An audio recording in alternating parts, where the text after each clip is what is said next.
La inmutabilidad de Dios. En la contemplación de la divinidad hay algo extraordinariamente beneficioso para la mente. Es un tema tan amplio que todos nuestros pensamientos se pierden en su inmensidad. Sermón predicado en la mañana del domingo 7 de enero, 1855, por Charles Haddon Spurgeon. En la capilla de New Park Street, Sadek, Londres. Porque yo Jehová no cambio, por esto, hijos de Jacob, no habéis sido consumidos. Malaquías 3:6. Alguien ha dicho que, el estudio apropiado de la humanidad es el hombre. Yo no voy a oponerme a esa idea, pero creo que es igualmente cierto que el estudio apropiado de los elegidos de Dios, es el propio Dios. El estudio apropiado del cristiano es la deidad. La ciencia más elevada, la especulación más sutil, la filosofía más poderosa que puedan jamás atraer la atención de un hijo de Dios, es el nombre, la naturaleza, la persona, la obra, los hechos y la existencia de ese grandioso Dios, a quien el cristiano llama Padre. En la contemplación de la divinidad hay algo extraordinariamente beneficioso para la mente. Es un tema tan amplio que todos nuestros pensamientos se pierden en su inmensidad, tan profundo, que nuestro orgullo se ahoga en su infinitud. Nosotros podemos abarcar y enfrentar otros temas, en ellos sentimos una especie de autosatisfacción y proseguimos con nuestro camino pensando, he aquí que yo soy sabio. Pero cuando nos aproximamos a esta ciencia de las ciencias y encontramos que nuestra plomada no puede medir su profundidad y que nuestro ojo de águila no puede ver su altura, nos alejamos pensando que el hombre vano quisiera ser sabio, pero que es como un burrito salvaje y entonces exclama solemnemente, soy de ayer y no sé nada. Ningún tema de contemplación tenderá a humillar la mente en mayor medida que los pensamientos de Dios. Nos veremos obligados a sentir. Gran Dios, cuán infinito eres tú. Y nosotros somos solo unos gusanos sin valor. Pero si el tema humilla la mente, también la expande. Aquel que piensa en Dios con frecuencia, tendrá una mente más grande que el hombre que simplemente camina con pesadez alrededor de este globo estrecho. Quizás se trate de un biólogo que hace alarde de su habilidad para hacer la disección de un escarabajo, estudiar la anatomía de una mosca o clasificar a los insectos y a los animales en grupos que tienen nombres casi imposibles de pronunciar. Puede ser un geólogo, capaz de disertar sobre el megaterio y el plesiosauro y todos los demás tipos de animales en extinción. Él puede pensar que independientemente de cuál sea su ciencia, su mente se ve ennoblecida y engrandecida. Me atrevo a decir que así es, pero después de todo, el estudio más excelente para ensanchar el alma es la ciencia de Cristo, y Cristo crucificado, y el conocimiento de la deidad en la gloriosa Trinidad. Nada hay que pueda desarrollar tanto el intelecto, nada hay que engrandezca tanto el alma del hombre como la investigación devota, sincera y continua del grandioso tema de la deidad. Y mientras humilla y ensancha, este tema es eminentemente consolador. Oh, en la contemplación de Cristo hay un ungüento para cada herida. En la meditación sobre el Padre, hay descanso para cada aflicción y en la influencia del Espíritu Santo hay un bálsamo para cada llaga. ¿Quieres liberarte de tus penas? ¿Quieres ahogar tus preocupaciones? Entonces, ve y lánzate a lo más profundo del mar de la deidad, piérdete en su inmensidad, y saldrás de allí como cuando te levantas de un lecho de descanso, renovado y lleno de vigor. No conozco nada que pueda consolar tanto al alma, que calme las crecientes olas de dolor y tristeza, que hable de tanta paz a los vientos de las pruebas, como una devota reflexión sobre el tema de la deidad. Esta mañana, invito a todos a considerar este tema. Les voy a presentar una sola perspectiva, y es la inmutabilidad del glorioso Jehová. Porque yo, dice mi texto, Jehová, así debe ser traducido, porque yo Jehová no cambio, por esto, hijos de Jacob, no habéis sido consumidos. Tenemos 3 puntos sobre los que vamos a reflexionar. Primero que nada, un Dios que no cambia. En segundo lugar, las personas que se benefician de este glorioso atributo, los hijos de Jacob. Y en tercer lugar, el beneficio que obtienen, no habéis sido consumidos. Vamos a tratar ahora estos puntos. Y, antes que nada, tenemos ante nosotros la doctrina de la inmutabilidad de Dios. Porque yo Jehová no cambio, voy a tratar de explicar o, más bien, ampliar el pensamiento y luego presentar unos pocos argumentos para demostrar su verdad. 1. Para ofrecerles una exposición de mi texto, primero voy a decirles que Dios es Jehová y que Él no cambia en su esencia. No podemos decirles que es la deidad. No sabemos qué sustancia es esa que llamamos Dios. Es una existencia, es un ser. Pero no sabemos qué es eso. Sin embargo, cualquier cosa que eso sea, nosotros la llamamos su esencia y esa esencia nunca cambia. La sustancia de las cosas mortales siempre está cambiando. Las montañas cubiertas de coronas de blanca nieve se deshacen de sus viejas diademas durante el verano, en ríos que se deslizan por sus costados, mientras la nube de tormenta les da una nueva corona. El océano, con sus poderosas corrientes, pierde agua cuando los rayos del sol besan las olas que disuelven en una espuma que se eleva al cielo. Aún el propio sol requiere de combustible fresco de la mano del infinito todopoderoso para alimentar su horno ardiente. Todas las criaturas cambian. El hombre, especialmente en lo relacionado a su cuerpo, siempre está experimentando una revolución. Muy probablemente no hay una sola partícula en mi cuerpo que haya estado allí hace unos pocos años.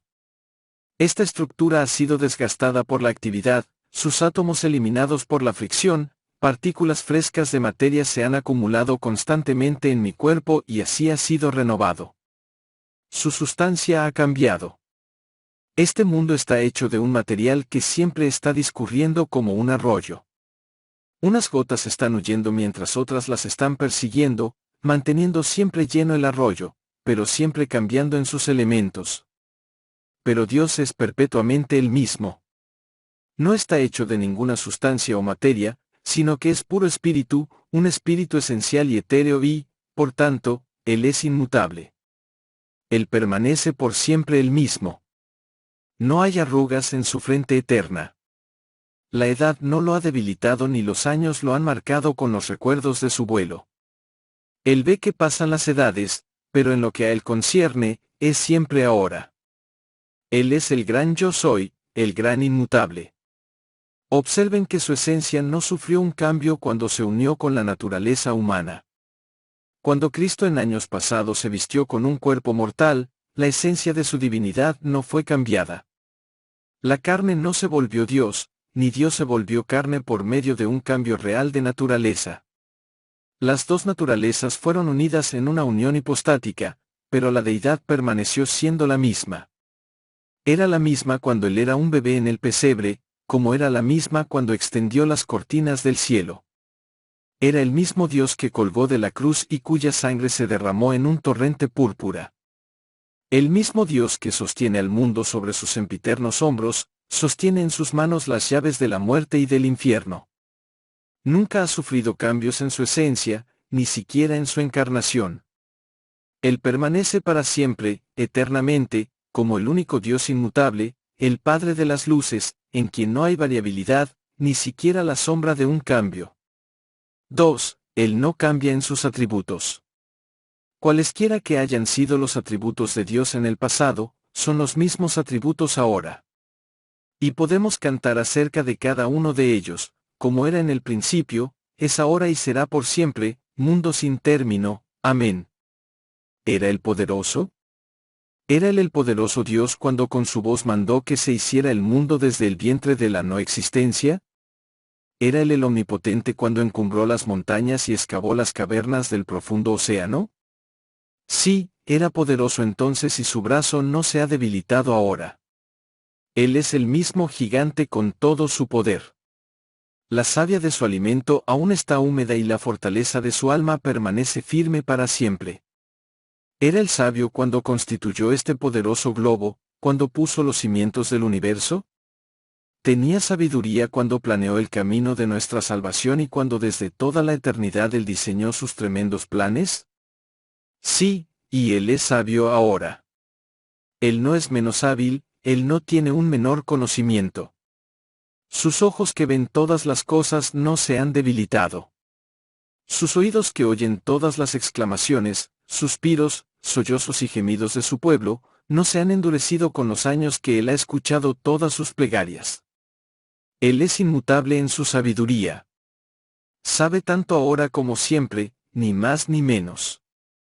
Tiene la misma habilidad consumada, y la misma previsión infinita. Él es inmutable, bendito sea su nombre, en su justicia. Justo y santo fue Él en el pasado. Justo y santo es Él ahora. Él es inmutable en su verdad. Él lo ha prometido y su promesa se ha convertido en realidad. Él lo ha dicho, y se hará. Él no cambia en la bondad y generosidad y benevolencia de su naturaleza. No se ha convertido en un tirano todopoderoso después de haber sido un Padre todopoderoso. Su amor poderoso permanece firme como una roca de granito, inconmovible ante los huracanes de nuestra iniquidad. Y bendito sea su amado nombre, Él es inmutable en su amor. Cuando al principio escribió su pacto, cuán lleno de afecto estaba su corazón hacia su pueblo. Sabía que su Hijo debía morir para ratificar los artículos de ese acuerdo.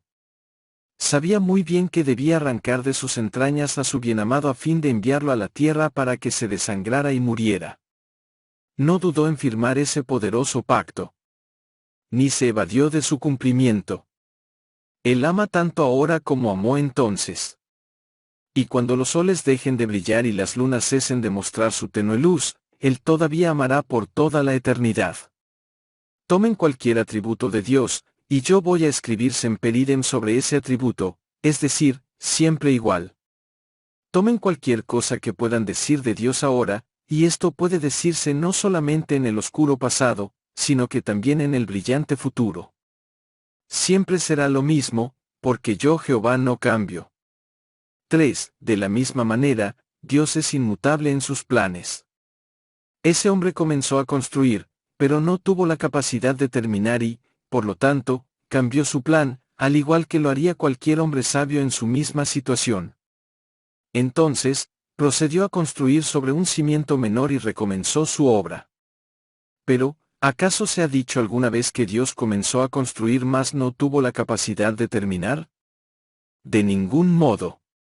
Teniendo recursos sin límites a su plena disposición, y cuando su propia diestra podría crear mundos tan numerosos como las gotas del rocío matutino, ¿se detendrá alguna vez porque no tiene poder? ¿Acaso tendría que invertir, alterar o descomponer su plan, porque no lo puede llevar a cabo? Pero, dirá alguno, tal vez Dios nunca tuvo un plan. ¿Piensas que Dios es más insensato que tú, amigo? ¿Te pones a trabajar sin un plan? No, dices tú, siempre tengo un esquema. También Dios. Todo hombre tiene su plan, y Dios también tiene un plan. Dios es una mente maestra. Él planeó todo en su gigantesco intelecto mucho antes de hacerlo, y una vez establecido el plan, observen bien, Él nunca lo modifica. Esto se hará, dijo Él, y la mano de hierro del destino tomó nota y esto se realiza. Este es mi propósito, y permanece firme, y ni el cielo ni la tierra pueden alterarlo. Este es mi decreto, dice Él.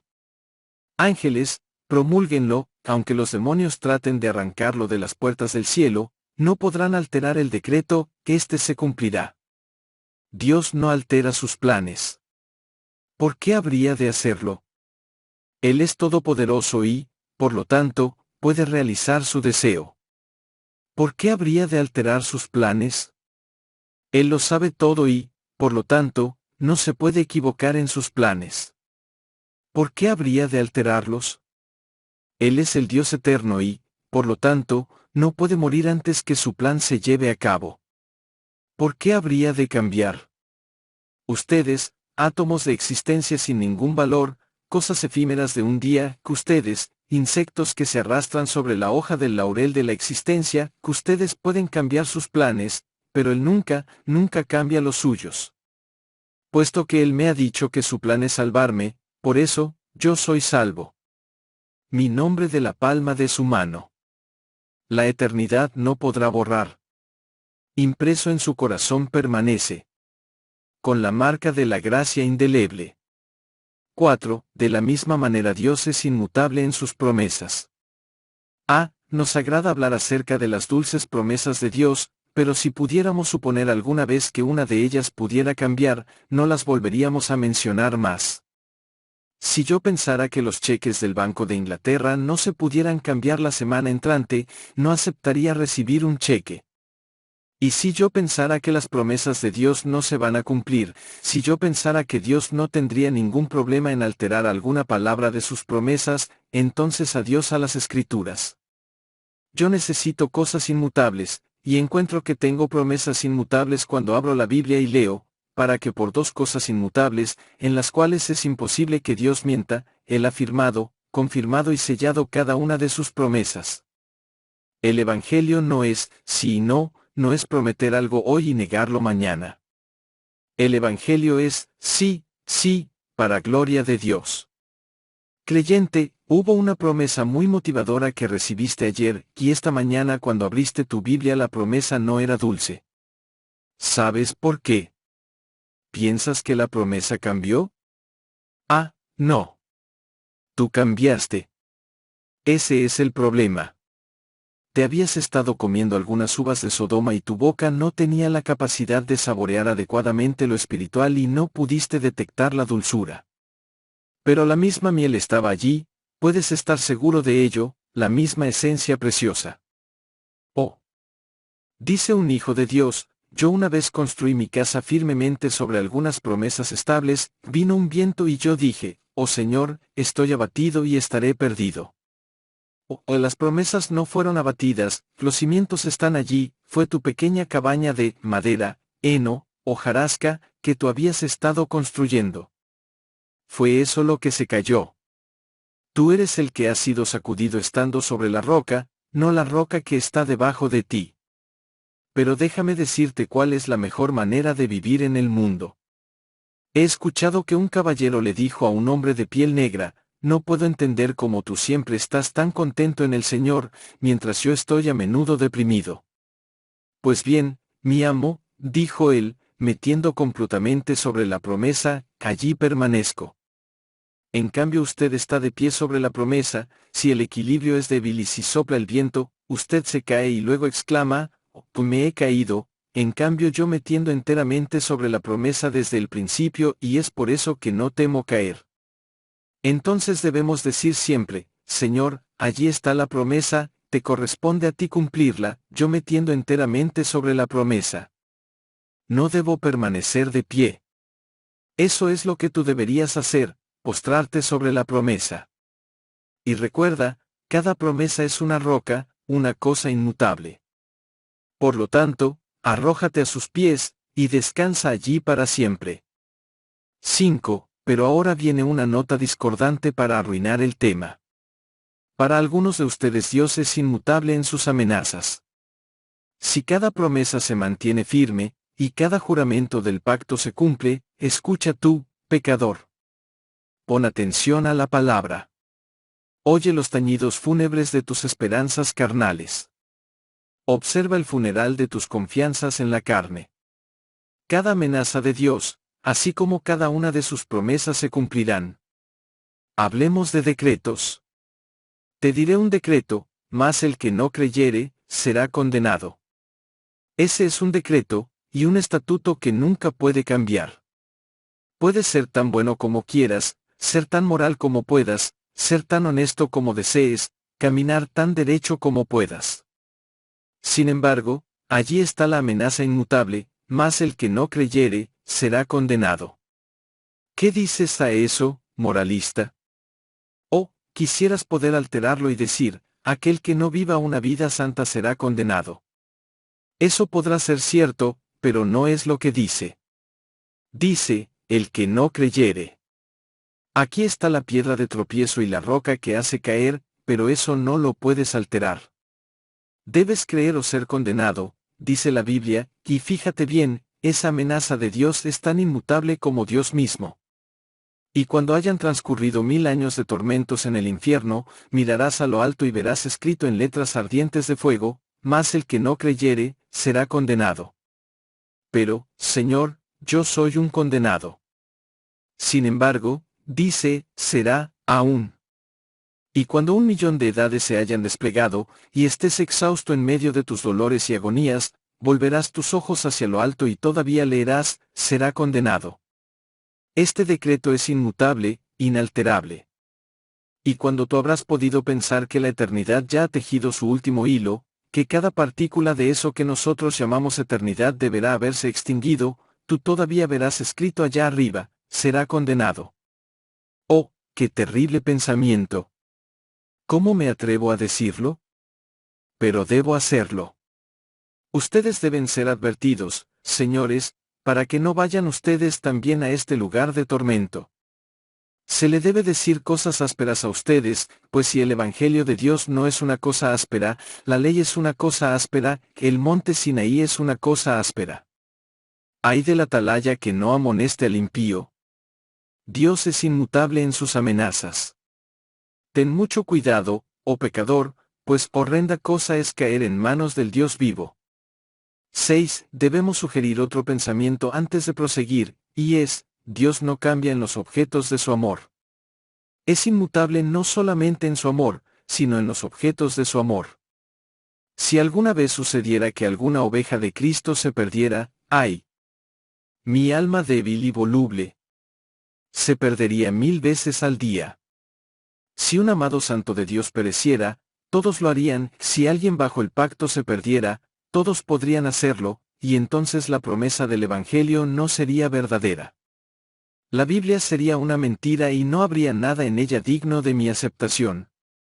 Yo me convertiría en un infiel de inmediato, si pudiera creer que un santo de Dios pudiera perderse para siempre al fin. Si Dios me ha amado una vez, entonces Él me amará para siempre.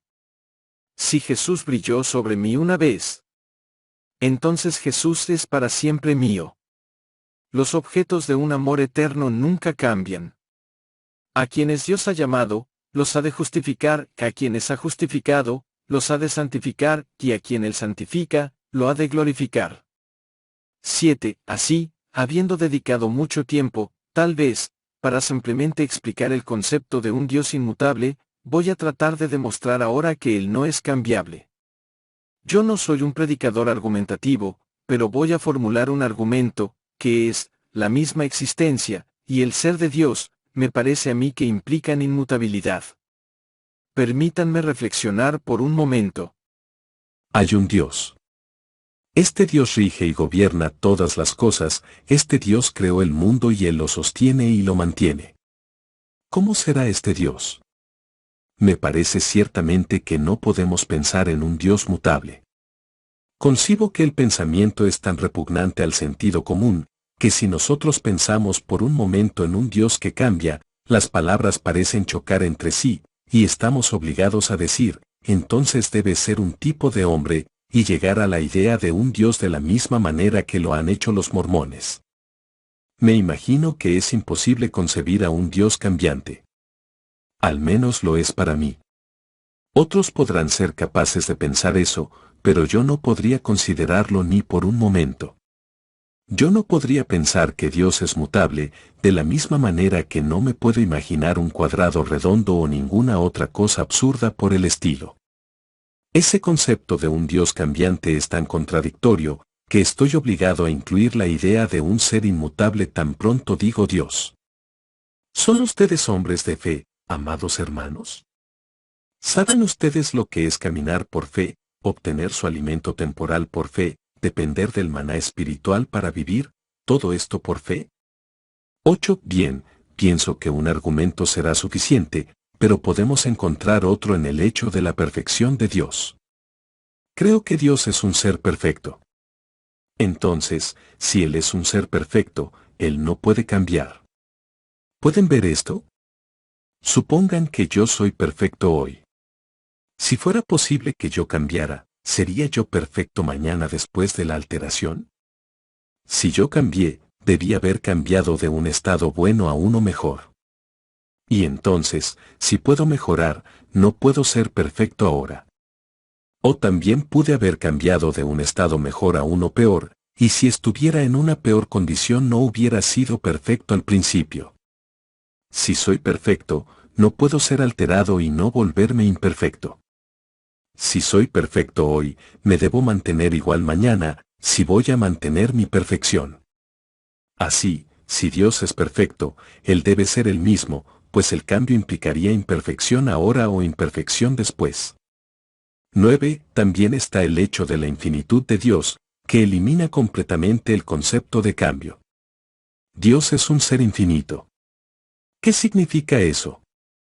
No existe un hombre que te pueda decir lo que entiende por un ser infinito. Pero no puede haber dos infinitos. Si una cosa es infinita, no hay espacio para nada más, pues infinito quiere decir todo. Quiere decir sin límites, no finito, que no tiene fin. Bien, no puede haber dos infinitos. Si Dios es infinito hoy, y después cambiara y siguiera siendo infinito, habría dos infinitos. Pero eso no puede ser. Supongamos que es infinito y después cambia. Entonces debe volverse finito, y no podría ser Dios. O Él es finito hoy y finito mañana, o es infinito hoy y finito mañana, o finito hoy e infinito mañana. Todas estas suposiciones son igualmente absurdas. El hecho de que Él es infinito de inmediato sofoca el pensamiento de que Él es un ser cambiable.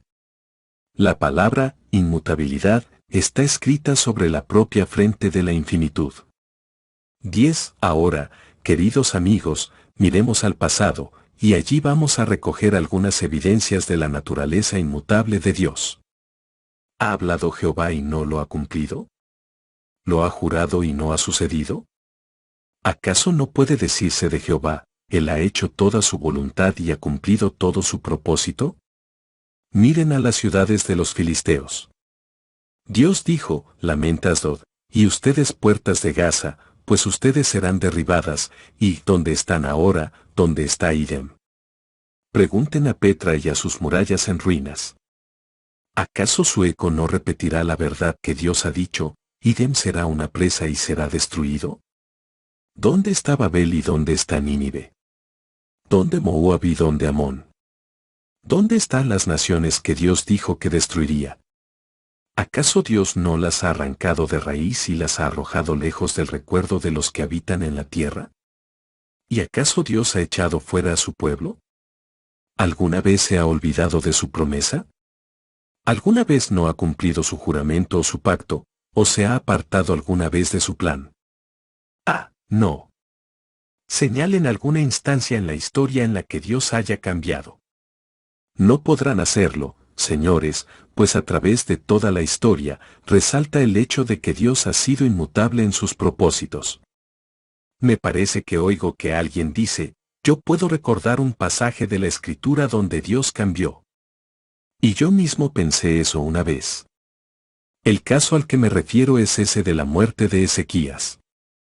Isaías entró y dijo, Ezequías, tú vas a morir, tu enfermedad es incurable, ordena tu casa. Él volvió su rostro a la pared y comenzó a orar. Y antes que Isaías saliese hasta la mitad del patio, se le ordenó que regresara y le dijera, vas a vivir 15 años más. Ustedes podrían pensar que eso demuestra que Dios cambia. Pero yo no puedo ver en el relato la menor prueba de cambio que pueda existir. ¿Cómo sabes que Dios no conocía eso? Oh, Dios sí lo sabía. Él sabía que Ezequías viviría.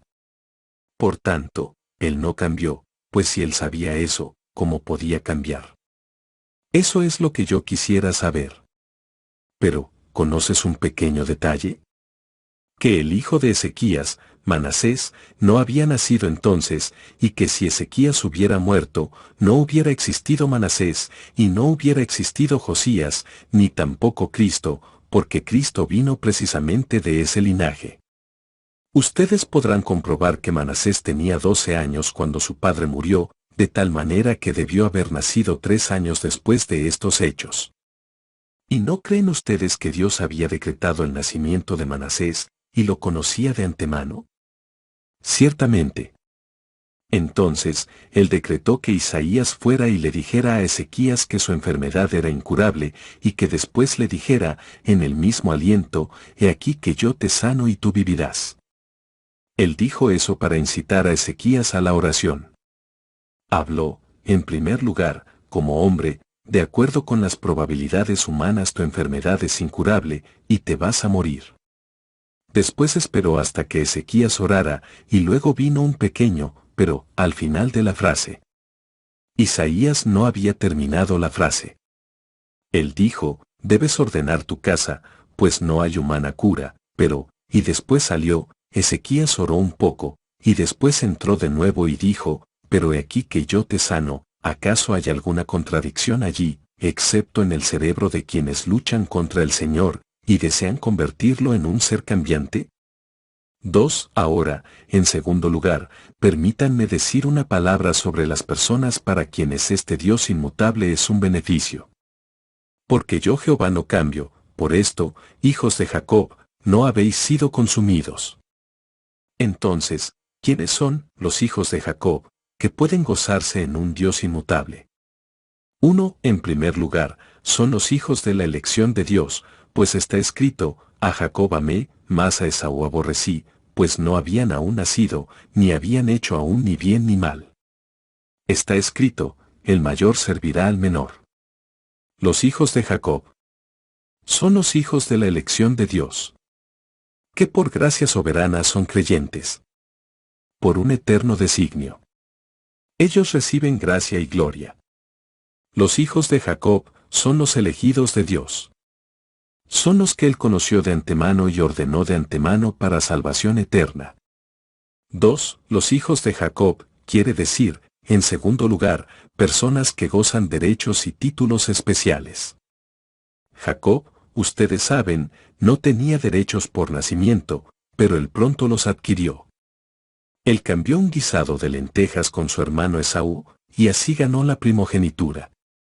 Yo no justifico los medios, pero él también obtuvo la bendición, y así adquirió derechos especiales. Los hijos de Jacob, quiere decir personas que poseen derechos y títulos especiales.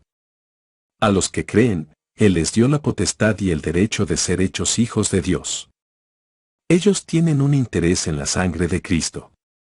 Ellos tienen un derecho para entrar por las puertas en la ciudad. Tienen un título para recibir honores eternos. Poseen una promesa de gloria eterna. Tienen un derecho de llamarse hijos de Dios. Oh, hay derechos y privilegios especiales que pertenecen a los hijos de Jacob.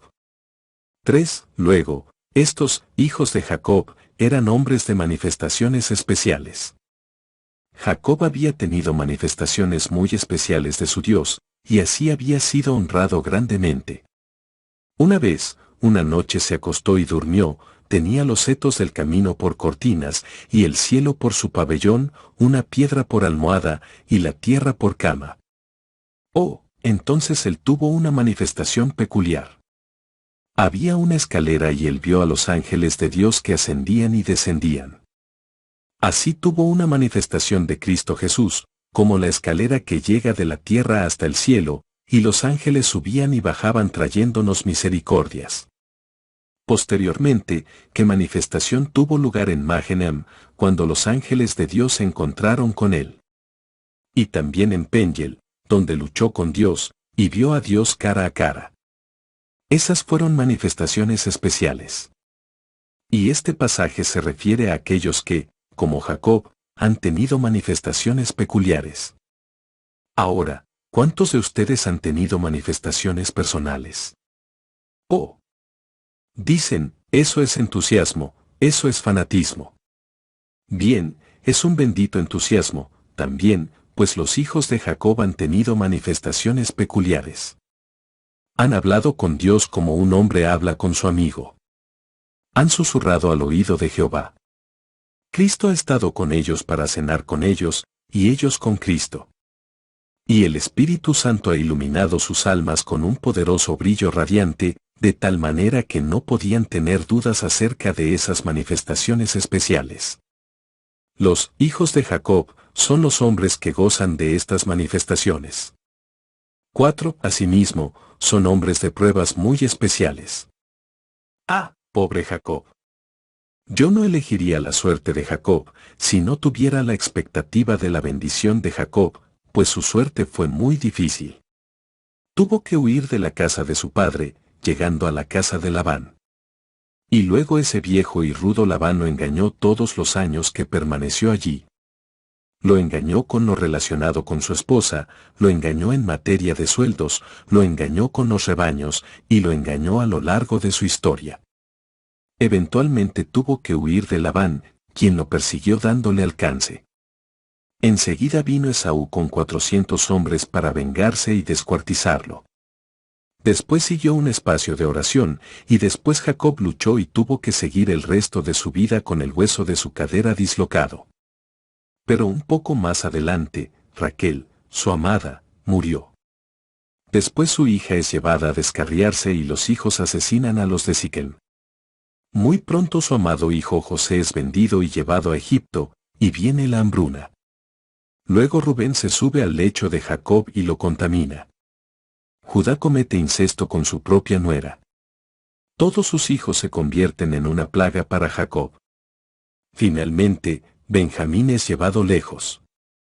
Y el viejo Jacob, con su corazón quebrantado, exclama, José no parece, ni Simeón tampoco, y a Benjamín le llevaréis. Nunca algún hombre sufrió más tribulaciones que Jacob, todo por el pecado de engañar a su hermano. Dios lo disciplinó a lo largo de toda su vida. Pero creo que hay muchos que pueden sentir simpatía por el querido anciano Jacob. Han tenido que sufrir pruebas tal como él. Bien, todos ustedes que llevan una cruz. Dios dice, yo no cambio, por esto, hijos de Jacob, no habéis sido consumidos, pobres almas atribuladas. Ustedes no son consumidas a causa de la naturaleza inmutable de su Dios. Ahora, no vayan por ahí inquietas diciendo, con el orgullo que proporciona la miseria, yo soy el hombre que ha conocido la aflicción. Ciertamente, el varón de dolores, fue afligido mucho más que ustedes. Jesús fue ciertamente un hombre que conoció las aflicciones. Tú, en cambio, solo ves las faldas de los vestidos de la aflicción. Nunca has tenido pruebas como las de él. Tú no entiendes lo que significan los problemas. Tú apenas has dado unos sorbos a la copa de problemas. Solo has sorbido una gota o dos, pero Jesús apuró la copa hasta las heces. No teman, pues dice Dios, porque yo Jehová no cambio, por esto, hijos de Jacob, hombres de pruebas peculiares, no habéis sido consumidos. 5. Y ahora, un pensamiento acerca de quiénes son los hijos de Jacob, pues yo quisiera que ustedes averigüen si ustedes mismos son hijos de Jacob. Ellos son hombres de un carácter muy especial. Si bien es cierto que en el carácter de Jacob hubo ciertas cosas que no podemos alabar, hay una o dos cosas que Dios alaba. Allí estaba la fe de Jacob, gracias a la cual Jacob calificó para que su nombre fuera escrito entre los nombres de ilustres hombres poderosos que no recibieron lo prometido en la tierra, pero lo obtendrán en el cielo. ¿Son ustedes hombres de fe, amados hermanos? ¿Saben ustedes lo que es caminar por fe, obtener su alimento temporal por fe, depender del maná espiritual para vivir, todo esto por fe? ¿La fe gobierna sus vidas? Si así es, ustedes son hijos de Jacob.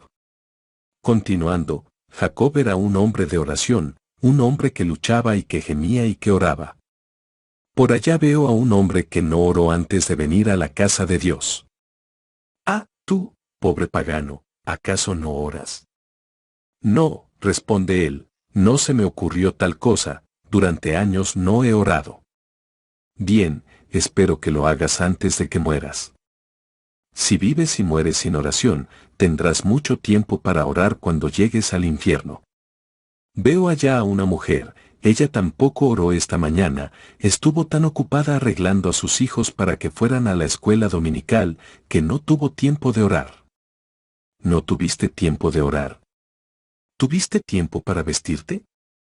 Hay un tiempo para cada propósito bajo el cielo, y si te hubieras propuesto orar, hubieras orado. Los hijos de Jacob no pueden vivir sin oración. Son luchadores como Jacob.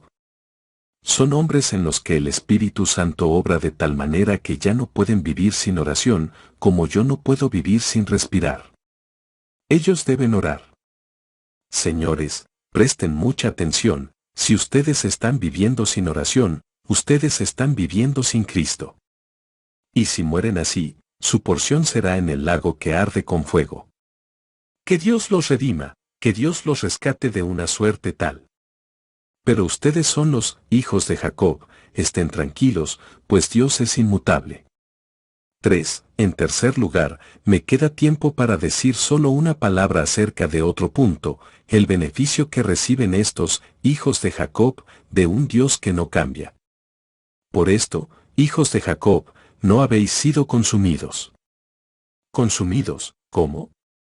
¿Cómo puede ser consumido un hombre? Pues, hay dos formas. Podríamos haber sido consumidos en el infierno. Si Dios hubiera sido un Dios cambiante, los hijos de Jacob, que están aquí esta mañana, podrían haber sido consumidos en el infierno. Si no fuera por el amor inmutable de Dios, yo debería haber sido una gavilla de heno en el fuego.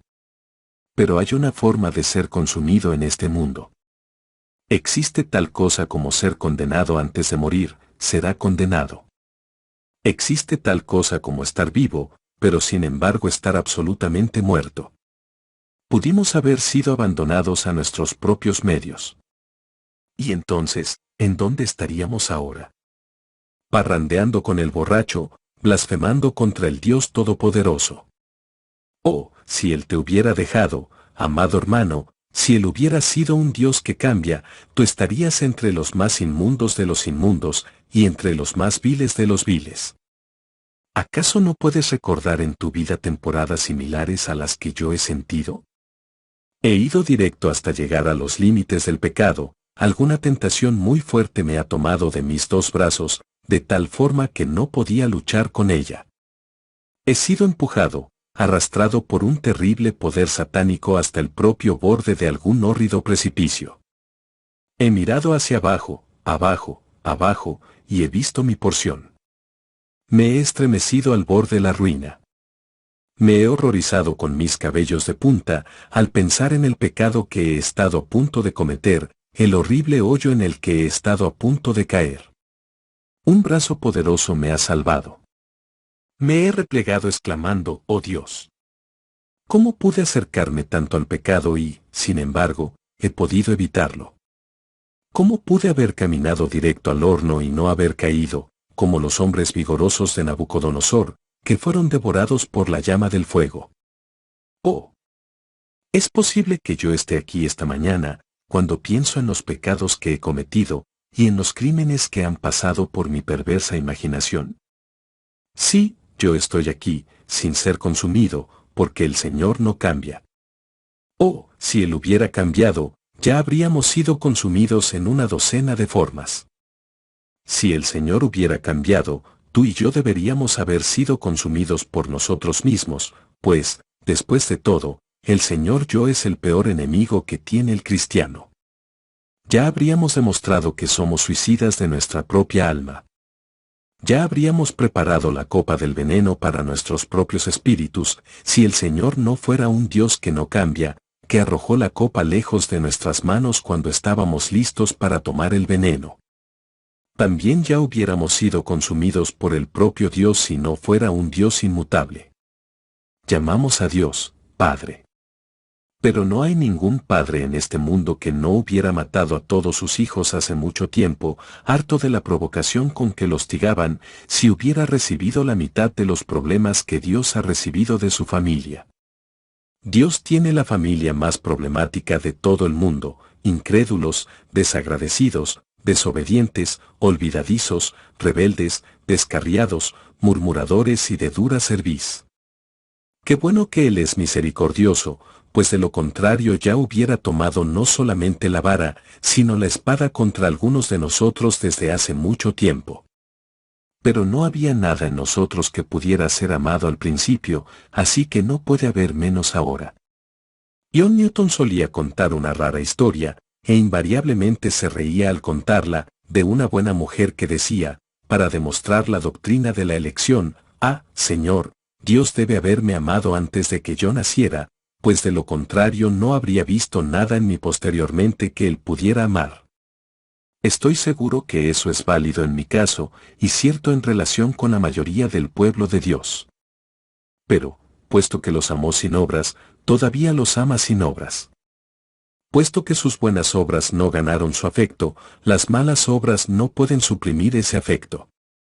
Puesto que la justicia de ellos no sirvió de lazo para su amor, así la perversidad de ellos no puede cortar esos lazos dorados. Él los amó por su pura gracia soberana, y los va a amar aún.